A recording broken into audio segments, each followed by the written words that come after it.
Hello students, हम लोग exercise 14.2 पे क्वेश्चन नंबर है 24। क्या करा है कि cylindrical vessel with internal diameter 10 centimetre and height 10.5 centimetre is full of water. A solid cone of base diameter 7 centimeter and height 6 centimeter is completely immersed in water.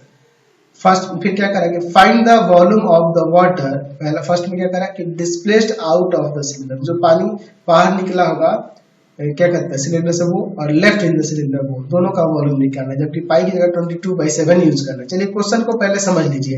यहाँ पे कह रहा है कि एक सिलेंड्रिकल वेसल है, ये वाटर से पूरी तरह से फिल है, जिसका यहाँ पर डायमीटर और हाइट दिया हुआ है। तो यहाँ से हम लोग इसका रेडियस लिख सकते हैं और हाइट यहाँ पे दिया ही है, ठीक है ना जी। डायमीटर दिया तो रेडियस तो आपको पता चल ही जाएगा। तो डायमीटर दिया है इंटरनल डायमीटर 10 सेंटीमीटर, तो रेडियस 5 सेंटीमीटर हो जाएगा, और इसका हाइट हमारे पास दिया है 10.5 सेंटीमीटर। ये वाटर से पूरी तरह से फुल है। क्या कह रहा है कि इसके अंदर एक सॉलिड कोन को इमर्ज किया जाता है, डुबा दिया जाता है, ठीक है ना जी। जिसका यहाँ पर डायमीटर दिया है और हाइट भी दिया हुआ है, ठीक है ना जी।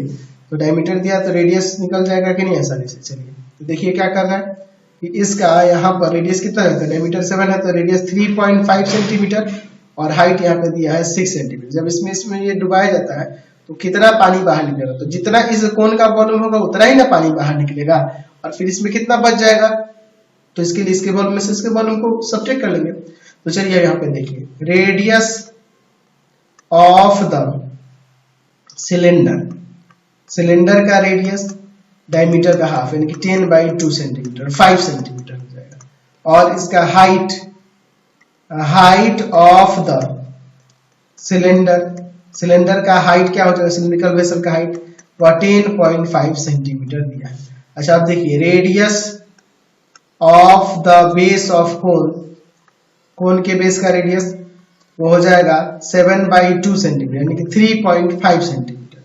अच्छा और हाइट, इसका height of the cone, height of the cone, cone का हाइट कितना दिया है जी, 6 सेंटीमीटर। हमें क्या निकालना है, फर्स्ट में क्या करा है कि volume of the water displace out the cylinder, है ना जी। या फिर वही कह रहा है कि वही वैल्यू कह रहा है, तो वॉल्यूम में या वैल्यू एक ही बात होगी यहाँ पे।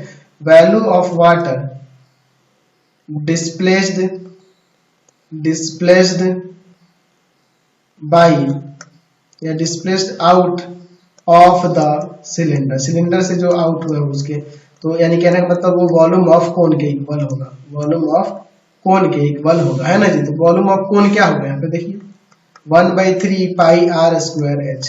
तो 1/3 पाई, पाई क्या वैल्यू है 22/7, आर का वैल्यू देखिए 7/2 या 3.5 लिख सकते हैं, और एच है आपके पास 6 सेंटीमीटर क्यूब। तो यहाँ देखिए ना, यहाँ 7 से 7 कैंसिल, आप यहाँ 2 से 22 को 11 टाइम्स में, इस 2 से 6 को 3 टाइम्स में, और 3 से 3 करेंगे यानी कि ऊपर आ जाएगा 77 सेंटीमीटर क्यूब। और फिर क्या कर रहा है, वॉल्यूम निकालना है हमें, वॉल्यूम ऑफ किसके, लेफ्ट इन द सिलेंडर में कितना वॉल्यूम होगा उसका, यानी कि value of the water, value of the water left, left in cylinder. तो उसके लिए हम लोग क्या करेंगे, वॉल्यूम ऑफ सिलेंडर में से, वॉल्यूम ऑफ सिलेंडर में से सब्ट्रैक्ट कर लेंगे वॉल्यूम ऑफ कोन। तो देखिए वॉल्यूम ऑफ सिलेंडर के लिए जानते हैं फॉर्मूला होता है पाई आर स्क्वायर एच, और इसका वॉल्यूम तो हम लोग निकाल चुके 77 सेंटीमीटर क्यूब दिया। तो देखिए यहाँ पाई का वैल्यू है 22/7, रेडियस 5 है और हाइट 10.5 सेंटीमीटर क्यूब दिया है, और माइनस में यहाँ पे 77 है, माइनस 77 सेंटीमीटर क्यूब। ये 7 से काट सकते हैं 1.5 टन। तो चलिए इसको मल्टीप्लाई कर देते हैं, तो कितना कितना है 22 इंटू में 5 25 हो जाएगा, और इंटू में ये 1.5, तो कितना आ जाएगा मल्टीप्लाई करते हैं 825 सेंटीमीटर क्यूब और माइनस का 77 सेंटीमीटर क्यूब। तो जब इसमें से 77 को सब्ट्रैक्ट कर लेंगे तो कितना आ जाएगा, यहाँ आ जाएगा 748 सेंटीमीटर क्यूब। इतना वाटर लेफ्ट बच जाएगा आपके सिलेंडर में। नेक्स्ट क्वेश्चन देखते हैं 25 number. A hemispherical dispersion is cut out from a face of